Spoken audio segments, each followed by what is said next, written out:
Esa noche, algo en la montaña decidió que Joel no volvería a ser el mismo, aunque él fuera el único que no podía escuchar su propio nombre siendo reclamado desde el abismo. Dicen que en el Lirón, cuando la niebla baja lo suficiente, el silencio no es ausencia de sonido, sino una boca abierta esperando a que alguien pronuncie el nombre equivocado.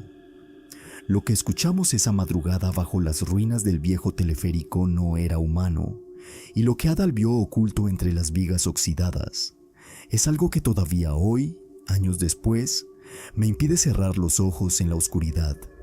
Nadie nos creyó. Pensaron que era el frío, la altura o la sugestión de unos muchachos de 19 años. Pero la montaña tiene memoria, y un año después, cuando el resto de mi familia regresó a ese mismo punto, entendieron que en Galipán hay sombras que no proyectan los árboles, sino los gritos de los que nunca se fueron. Antes de continuar con este relato, si te gustan estas crónicas de lo inexplicable, te invito a que te suscribas al canal y le des un like al video. Tu apoyo nos permite seguir explorando los rincones más oscuros de estas tierras. Yo tenía 19 años cuando ocurrió. En aquel entonces, Galipán no era un destino turístico para nosotros, era un refugio. Cada Semana Santa, la tradición familiar nos arrastraba hacia el verde asfixiante de la montaña. Fogatas, risas que se perdían en el viento, el olor a eucalipto y leña quemada. Todo parecía estar en su lugar, bajo ese orden natural que te hace sentir seguro. Pero esa noche, el aire cambió. Se volvió pesado, denso, como si el oxígeno se estuviera agotando y solo quedara una humedad fría que se te pegaba a los pulmones. Decidimos subir a las ruinas del viejo teleférico en el Lirón. Es una estructura de hierro y concreto que el tiempo ha ido devorando, un esqueleto gigante que vigila el sendero.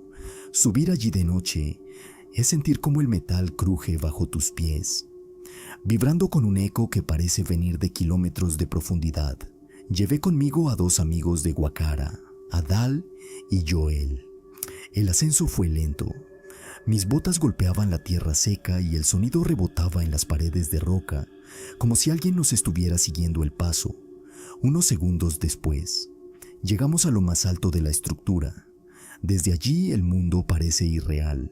Abajo, el mar de La Guaira se extendía como una mancha de petróleo infinito, salpicado por las luces de los barcos que parecían estrellas ahogadas. La luna estaba en su punto más alto, bañándolo todo con una luz blanca, quirúrgica, que hacía que las sombras de las vigas parecieran dedos largos y negros estirándose sobre el suelo. Nos quedamos allí, en silencio. Pero era un silencio extraño. No se escuchaban los grillos. No se escuchaba el viento golpeando las copas de los árboles.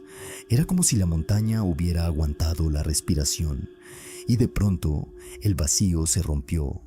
Fue un sonido fino, una vibración que entró por mis oídos y me heló la columna vertebral. Una voz de mujer, lejana pero nítida, cargada de una melancolía que me revolvió el estómago. Era una llamada clara, pronunciando el nombre de Joel con una cadencia que parecía arrastrar las letras por el suelo. Me quedé petrificado. El metal bajo mis pies pareció enfriarse 10 grados de golpe. Volté de inmediato hacia mi amigo, esperando ver su reacción, su miedo. Pero Joel estaba tranquilo, mirando hacia el horizonte, con la mirada perdida en las luces del puerto. Le pregunté, con la voz temblorosa, si había escuchado eso. Joel me miró confundido, con una sonrisa ligera que se fue borrando al ver mi palidez. Me dijo que no había escuchado nada más que el zumbido de mis propios nervios. Intenté convencerme de que el viento me había jugado una broma cruel, que la estructura metálica podía estar silbando, hasta que volvió a pasar. Esta vez no fue un susurro. Fue un alarido gutural que desgarró la noche, una exclamación violenta que articuló el nombre de Joel con una urgencia que me hizo vibrar los dientes.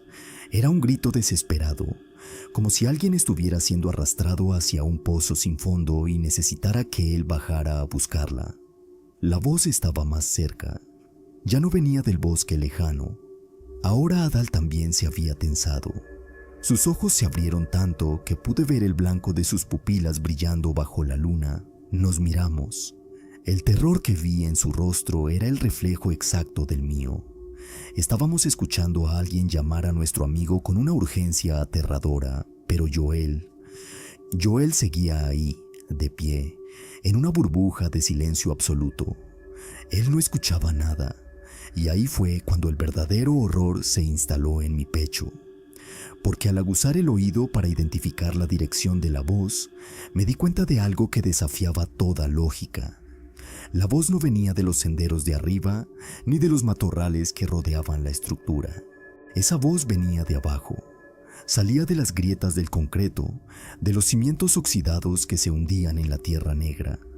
Era como si la montaña misma tuviera cuerdas vocales y estuviera reclamando a la persona que tenía al lado. A la tercera vez, el nombre de Joel resonó con una fuerza que hizo vibrar el metal. Ya no era una voz humana, era una imitación perfecta, pero vacía, carente de alma. Algo nos estaba llamando, o mejor dicho, lo estaba llamando a él, intentando atraerlo hacia la oscuridad que se tragaba las bases del teleférico. Bajamos de esa estructura casi cayéndonos, golpeándonos los hombros con el hierro, con el corazón martillando en las sienes. Yo no quería mirar hacia abajo. Tenía el presentimiento de que si mis ojos se encontraban con lo que sea que estaba emitiendo esos gritos, no podría volver a apartar la vista nunca más. Sentía una presencia pesada a mis espaldas, una mirada fija que nos seguía desde las sombras que la luna no llegaba a iluminar. Al llegar al sendero que bordea el río, el ambiente se volvió aún más hostil.